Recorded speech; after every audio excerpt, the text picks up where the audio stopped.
Hello friend, आप देख रहे हो हमारा चैनल ग्रो बुक्स। तो आज हम फिर से आपके लिए नई बुक लाए हैं जिस बुक का नाम है वेलकमिंग द अनवेलकम। इसका मतलब टूटे हुए दिलों की इस दुनिया में दिल खोलकर कैसे जिए। इनका लेखक का नाम है पीमा चोड्रॉन। तो चलिए बुक को आपको दो लफ्जों में बताते हैं।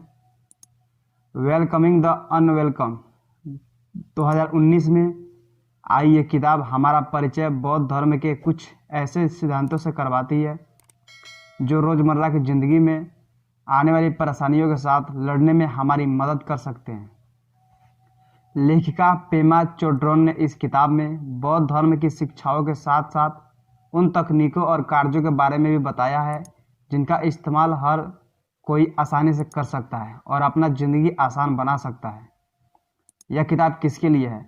बौद्ध धर्म की शिक्षाओं में रुचि रखने वालों के लिए, चिंता और डिप्रेशन के शिकार उन लोगों के लिए जिन्हें सलाह की ज़रूरत है, जिंदगी की मुश्किलों से जूझ रहे लोगों के लिए।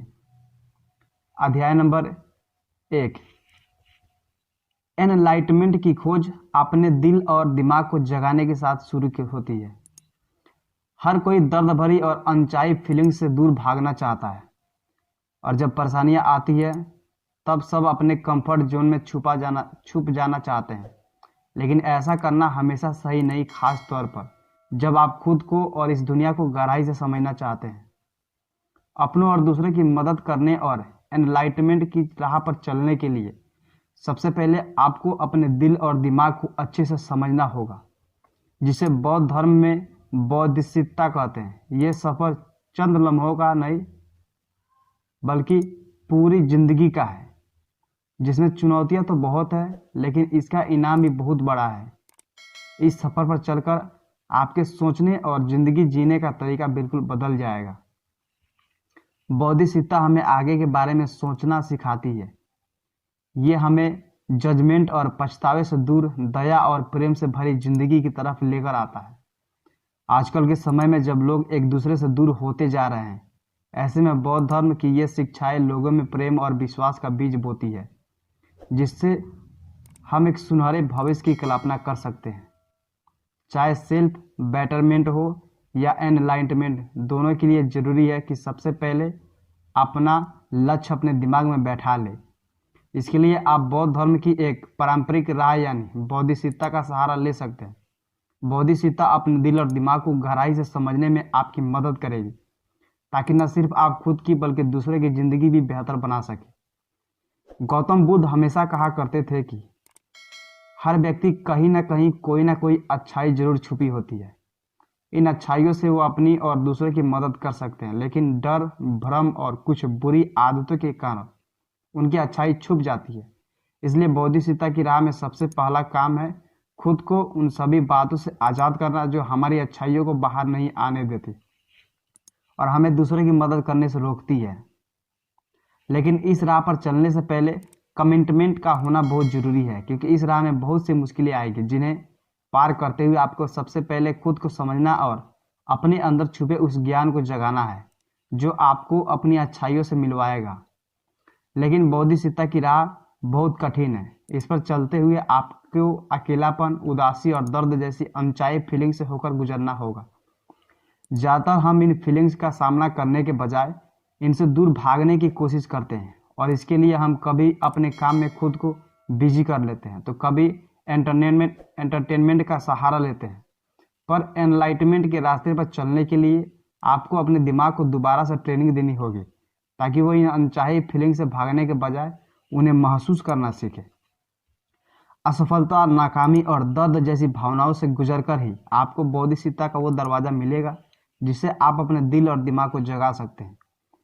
आप अपने पहले कदम की शुरुआत आप अभी से कर सकते हैं। बस किसी ऐसी घटना को याद करें जिसने आपका दिल तोड़कर आपको दर्द और अकेलेपन से भर दिया हो।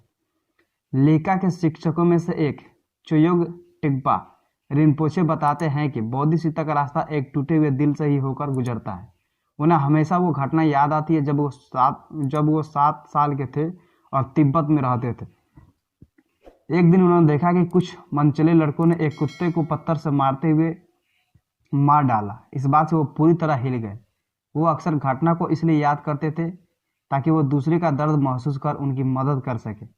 अपने दर्द भरी फीलिंग्स को छुपाने या उनसे दूर भागने में कोई समझदारी नहीं है, क्योंकि आगे चलकर यही फीलिंग्स गुस्से और इमोशनल आउटबर्स्ट का रूप ले लेती है। अपने असल स्वभाव और अपनी आसपास की दुनिया को समझने के लिए सुख और दुख दोनों को महसूस करना जरूरी है।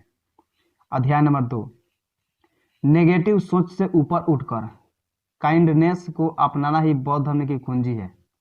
चाहे जीवन में कितना कुछ पा लिया हो या फिर हर इंसान कहीं ना कहीं एक खालीपन और असंतोष जरूर महसूस करता है, क्योंकि ये इंसान का स्वभाव का हिस्सा है।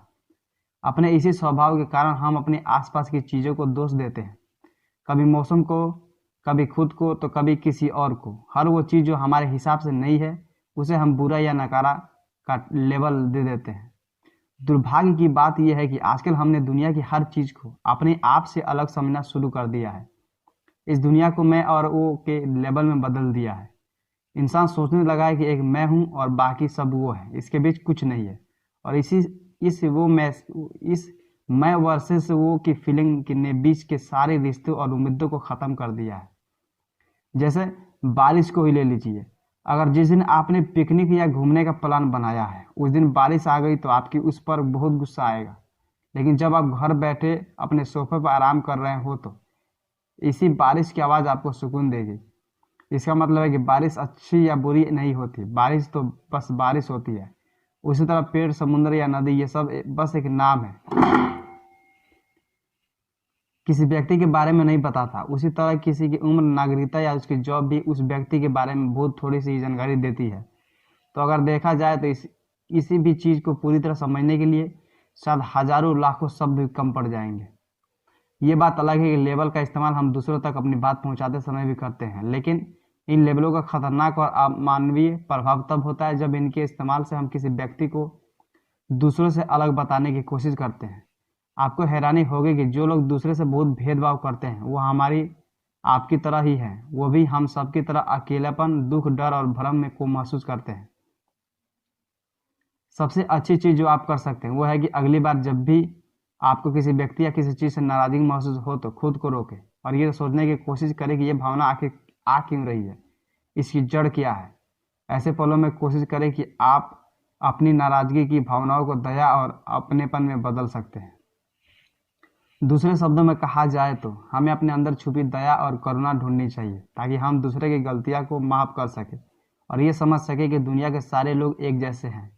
बुनियादी तौर पर कोई भी इंसान दूसरे से अलग नहीं। जब हम दुख, अकेलेपन और डर जैसी भावनाओं से को अपना कर उन्हें महसूस करने लगेंगे तो हमें यह एहसास होगा कि दुनिया के हर कोने में हर व्यक्ति इन्हीं भावनाओं को महसूस करता है, इसलिए कोई किसी से अलग नहीं है। ये बात दूसरों को अपनाने में और उनके फीलिंग्स और काम को समझने में हमारी मदद करेगी। हमारी ईगो एनलाइटमेंट के रास्ते का सबसे बड़ा रोड़ा है, इसलिए अपनी गलतियों को अपनाएं और साधारण चीज़ों के भी तरफ करना सीखें। जब आप ईगो के बारे में सोचते हैं तो आपके मन में क्या आता है? दरअसल ईगो का मतलब हर व्यक्ति के लिए अलग हो सकता है, लेकिन बौद्ध धर्म के अनुसार ईगो हमारे मन का वो हिस्सा है जो हमें असलियत के साथ संघर्ष करता है। ईगो को बदलाव नहीं पसंद, उसे हर चीज़ में कंट्रोल और एक्सेप्टेबिलिटी चाहिए। इसकी यही बात हमारी असल ज़िंदगी में बिल्कुल अलग है, क्योंकि यहाँ तो कुछ भी परमानेंट नहीं है। रोज़ नए बदलाव आते हैं। आजकल की तरह नहीं हो सकता, यहाँ तक कि आप भी अब वो व्यक्ति नहीं है जो एक साल पहले या एक हफ्ते या महज एक घंटे पहले तक थे। हमारा और हमारे आसपास की चीज़ों को लगातार विकास हो रहा है और ये विकास तब तक चलेगा जब तक कि हमारा अंत नहीं हो जाए। लेकिन ईगो का ये बदलाव और मौत ही सबसे बड़ा सच है। जैसी बातें हजम नहीं होती क्योंकि इससे उसे असुरक्षा का भाव महसूस होता है, लेकिन ये असुरक्षा ही जिंदगी का सबसे बड़ा सच है और इसे नज़रअंदाज करने की जगह हमें इस सच्चाई को अपना लेना चाहिए। इसी तरह जब हमसे कोई गलती हो जाती है, हम किसी काम में असफल हो जाते हैं या हम अपनी कोई कमजोरी किसी को बताते हैं तो ऐसी ही असुरक्षा और शर्म जैसी अनचाही फीलिंग्स को महसूस करते हैं। इन्हीं फीलिंग्स से बचने के लिए हम अपनी गलतियों और कमियों को अक्सर छुपाते रहते हैं, लेकिन इन अनचाही फीलिंग्स को अपने अंदर दबा कर रखना आगे चलकर हमें गुस्सा और नाराजगी से भर देता है। बौद्धिक सीता का रास्ता अपने इसी आदत को छोड़ने से शुरू होता है। मतलब अपने अंदर की अनचाही फीलिंग्स को, असुरक्षा को अंदर दबाने के बजाय उसे अपनाकर उसके साथ शांति से रहे। दुनिया के हर चीज़ की तरह ये फीलिंग्स भी परमानेंट नहीं है, आज नहीं तो कल बदल जाएगी, लेकिन इन्हें अपनाकर आप एनलाइटमेंट की ओर जा सकते हैं और अपने और दूसरे की हर अच्छे बुरे पहलुओं को अपनाना सीख सकते हैं। आप कुछ मिनट अपनी असुरक्षा और अनचाही फीलिंग्स के साथ बिताएं, उनसे होने वाले दर्द को महसूस कीजिए। धीरे धीरे आपको इसकी आदत हो जाएगी और आप महसूस कर पाएंगे कि इन्हीं फीलिंग्स से दया और बहादुरी जैसी भावनाओं का भी जन्म होता है। हमारे पास क्या नहीं है या किसकी गलती है, ये सब सोचने के बजाय आप उन चीज़ों पर फोकस करें जो आपके पास है। इसे करने के लिए आपको थोड़ी प्रैक्टिस की ज़रूरत होगी ताकि आप हर पल को अपने आप में पूरा महसूस कर सकें।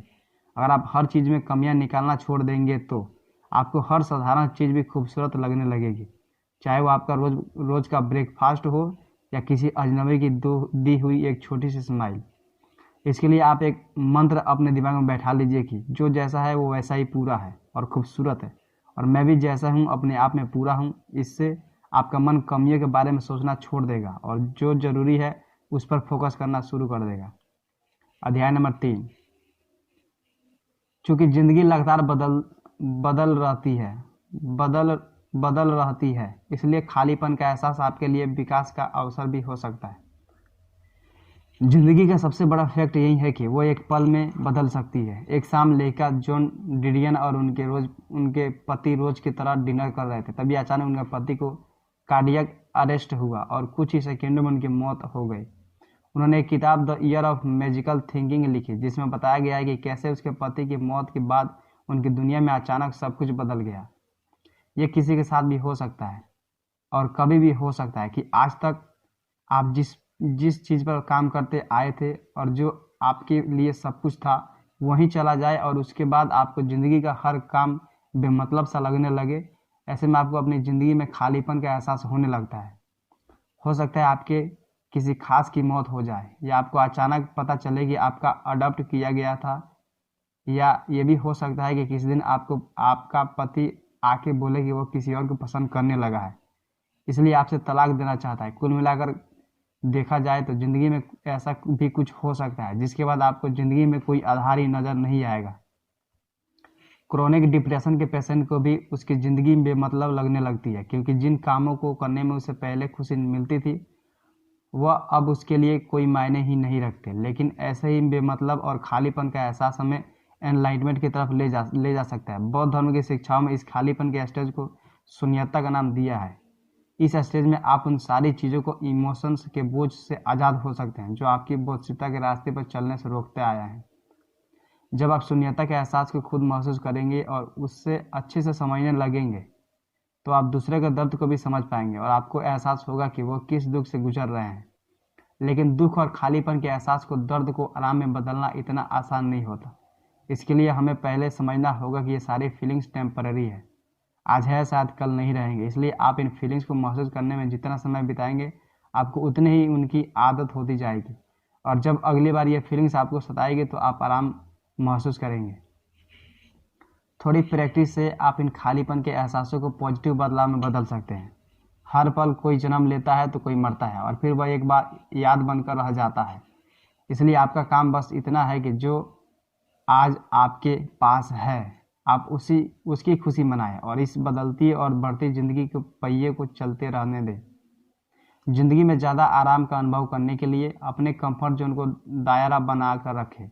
हर किसी का अपना एक कंफर्ट जोन होता है, वो जगह जहाँ से उसे आराम मिलती है, वो काम जिन्हें वो आसानी से कर लेता है। ये सब उसके कंफर्ट जोन का हिस्सा होते हैं। लेकिन मुश्किल ये है कि जितना ज़्यादा समय आप उन्हीं कामों को करने में बिताएंगे जो आपको आसान लगती है, उतने ही आपके कंफर्ट जोन का दायरा छोटा होता चला जाएगा। इसलिए अगर आप अपने कंफर्ट को बढ़ाना चाहते हैं तो अपनी सीमाओं को बढ़ाएं। धीरे धीरे आपका कंफर्ट जोन भी बढ़ जाएगा। ज़िंदगी में 3 जोश होते हैं, सबसे सेंटर में कंफर्ट जोन, उसके बाद लर्निंग जोन और सबसे बाहर रिस्क जोन। इसे उदाहरण से समझते हैं। अगर आप स्विमिंग सीखने गए और आपने सीधे गहरे पानी में छलांग लगा दी तो हो सकता है कि आपको डूबने का खतरा महसूस हो और अगली बार आप स्विमिंग सीखने न जाए। इसलिए हमें कंफर्ट जोन से सीधा रिस्क जोन में नहीं जाना चाहिए, बल्कि धीरे धीरे एक कदम आगे बढ़ाते हुए लर्निंग जोन को कंफर्ट जोन में बदलना है। आपको आगे चलकर महसूस होगा कि आप हर वो काम आराम से कर पा रहे हैं जिनमें आप घबराते थे। जैसे अगर आपको चीज़ें इकट्ठा करने की आदत है और आप सामान से छुटकारा नहीं पा सकते हैं, तो आप आज से ही कोई भी एक छोटी चीज़ डोनेट करना शुरू कर दें। रोज़ एक सामान डोनेट करें। हो सकता है कि शुरू में आपको थोड़ा बुरा लगे और बाद आप दुखी महसूस करें, लेकिन उस एहसास से बचना नहीं है। आपको उसे महसूस करना है कि ऐसा करते हुए आप देखेंगे कि कैसे आप अपने इस आदत को बदलने में कामयाब हो जाते हैं और आपको वो अब चीज़ें देने में बुरा भी नहीं लगता। अपने ईगो से छुटकारा पाने का भी सबसे अच्छा तरीका यही है कि आप अपने कंफर्ट जोन को बढ़ाएं और सभी अनचाहे एहसासों को महसूस करना सीखें। इस प्रैक्टिस को टोगलेंग कहते हैं, जो कि एक तिब्बतन शब्द है जिसका मतलब है भेजना और लेना। टोगलेन एक मेंटल एक्सरसाइज है जिससे आप वो चीज़ जो आपको पसंद नहीं है उसे अपने अंदर समा लेते हैं और जो आप चाहते हैं उसे दुनिया में वापस भेजते हैं। इस एक्सरसाइज से आप अनचाहे एहसासों को नज़रअंदाज करने की अपनी आदत को भी बदलते हैं। इस एक्सरसाइज में आप अपने दिमाग और अपनी सांसों को एक लाइन में लाते हैं और फिर जब आप अपनी सांस अंदर लेते हैं तो आप महसूस करते हैं कि इस सांस के साथ आपको अपने सारे डर, दुख और अनचाही फीलिंग्स को भी अंदर ले रहे हैं। इन फीलिंग्स को अंदर लेने का मतलब है कि इन्हें आप अपने शरीर और दिल का हिस्सा बना रहे हैं। इन फीलिंग्स को अपने दिल का हिस्सा बनाने के बाद आप अपने दिल को इतना बड़ा महसूस करें कि जैसे इसके अंदर सारी दुनिया का दुख और तकलीफ समा जाए। सांसों को बाहर छोड़ते समय महसूस करें कि आप अपने आसपास के लोगों के लिए दया और प्यार बाहर भेज रहे हैं। अनचाहे एहसासों के साथ भी शांति और सुकून महसूस करने के लिए आपको उन एहसासों के साथ थोड़ा समय बिताना होगा ताकि आप अपने मन में उन्हें रिफ्रेम कर सके और इस काम में टोगलेन आपकी मदद कर सकता है। अध्याय नंबर 4, एक अच्छा सेंस ऑफ ह्यूमर, अच्छे टीचर और बेसिक सीटिंग मेडिटेशन, ये तीनों आपकी ज़िंदगी को बदलने के लिए जरूरी टूल साबित हो सकते हैं। एनलाइटमेंट के सफ़र पर चलते हुए सबसे पहले आपको खुद में और दूसरों में कमियां निकालना छोड़ना होगा। खुद के बारे में गलत जजमेंट करने से बचना थोड़ा मुश्किल हो सकता है, लेकिन अच्छे दोस्त इस काम को काफ़ी आसान बना देते हैं। सबसे पहले एक अच्छा दोस्त किसी अच्छे टीचर की तरह होता है जो आपकी कमियों को कम करके आपकी खूबियों को बढ़ाता है। अगर आपके दोस्त सच में एक अच्छा टीचर है तो वह आपको समय समय पर उदाहरण के साथ बताएगा कि कैसे आप अपने अंदर छुपे टैलेंट को जगा सकते हैं। आपका दोस्त आपको खुद के साथ अच्छे से पेश आना भी सिखाता है, लेकिन अगर आपके पास ऐसा दोस्त है तो क्या आप उससे अच्छे से पेश आते हैं या आप उसकी छोटी सी गलती पर उसे बुरा भला कहने लगते हैं? क्या उसके गुस्से पर और आप भी गुस्सा हो जाते हैं या उसे मानते हैं? क्या आप छोटी छोटी बातों पर उसे एक बुरा व्यक्ति समझने लगते हैं? क्या आप इन छोटी बातों को भूलकर आप उसे समझने की कोशिश करते हैं? इस बात का ध्यान रखिए कि एक अच्छा और सच्चा दोस्त अगर आपके पास है तो उसका साथ कभी ना छोड़ें। आप खुद को भी अपना एक अच्छा दोस्त समझें। अपने आप को हर बात में दोष देकर तकलीफ न दें। खुद को सजा देने से अच्छा है कि आप वो करो जो बौद्ध धर्म सिखाता है, यानी अपने घबराए हुए दिमाग को काइंडनेस के पालने में सुला दें। एक अच्छे दोस्त के बाद बेसिक सेटिंग मेडिटेशन भी जीवन के बारे में आपका नज़रिया बदलने का एक असरदार जरिया साबित हो सकता है। इसके लिए सबसे पहले आप एक आरामदायक कुर्सी पर बैठे, अपने हाथ अपने थाई पर रखें, पैर क्रॉस्ड और आंखें खुली अपनी सांसों पर फोकस करें और हर आती हुई सांस के साथ अपने मन के दरवाजे खोलें और जब सांस छोड़ें तो खुद को अपने वातावरण के हिसाब के रूप में महसूस करें। जब आप इस एक्सरसाइज को करेंगे तो कई बार आपका ध्यान आपके सांसें से हटकर आपके विचार पर चला जाएगा, लेकिन आपको इन विचारों को बुरा या अनचाहे का टैग नहीं देना है। जब भी कोई विचार मन में आए तो बस उसे लेबल दिए बिना एक विचार के रूप में महसूस करें और जाने दें, फिर अगली सांस पर अपना फोकस बनाने की कोशिश करें। अपने विचार के साथ आराम से पेश आए। अगर ये बार बार आपके मन में आए तो इनसे परेशान होने के बजाय आप अपना ध्यान दोबारा अपनी एक्सरसाइज की ओर लाएं। अपने बुरे से बुरे विचारों को भी अपनाने में ये मेडिटेशन आपको बहुत साथ देगा। जितना ज़्यादा आप इन विचारों को महसूस करेंगे उतना ज़्यादा आपको इन्हें वेलकम करने में मदद मिलेगी। जब आप अपने दुखों और तकलीफ़ों के साथ भी कंफर्टेबल महसूस करने लगेंगे तब आप दूसरे के दुखों को आसानी से समझ पाएंगे और उनकी भी मदद कर पाएंगे। कुल मिलाकर जिन ख्यालों और फीलिंग्स को हम बुरा और अनचाहा मानते हैं असल में वो हमारी पर्सनल ग्रोथ और एनलाइटमेंट का जरिया साबित हो सकते हैं। बौद्ध धर्म द्वारा बताई गई बौद्धिसत्ता नाम की राह इन्हीं फीलिंग्स का इस्तेमाल करके हमें खुद को और दूसरों को बेहतर तरीके से समझने में मदद करती है ताकि हम अपने दूसरे के दुख दूर करते हुए एनलाइटमेंट की ओर बढ़ सकें। क्या करें? अनचाही चीज़ों का भी स्वागत करने के लिए आप LESR टूल्स का इस्तेमाल कर सकते हैं। LESR यानी लोकेट, पता लगाए, एम्ब्रेस, अपनाए, स्टॉप, रुके, रिमेन, वहीं बने रहें। जब भी कभी आप खुद को अनचाही फीलिंग से घिरा हुआ महसूस करें तो इन तकनीक का इस्तेमाल करें। सबसे पहले आप पता लगाएं कि वो फीलिंग्स आपके शरीर के कौन से हिस्से में रहती है। ये वो हिस्सा होगा जहां आप एक अजीब सा तनाव महसूस कर रहे होंगे। उसके बाद शरीर के उस हिस्से की ओर अपने पूरे दिल से प्यार और गर्माहट भेजकर उस फीलिंग्स को अपनाएं। उसके बाद जो कहानी आपके मन में चल रही है जिसके कारण ये फीलिंग्स आई है उसे रोकें और अंत में उन अनचाही फीलिंग्स को भुलाने की जगह महसूस करें और खुद को याद दिलाएं कि दुनिया का हर इंसान इसी तरह के फीलिंग्स को महसूस करता है। ऐसा करने से आप खुद को दुनिया के सभी जीवों से जोड़कर देख पाएंगे और धीरे धीरे आप अपने अनचाहे ख्यालों से घबराना छोड़ देंगे।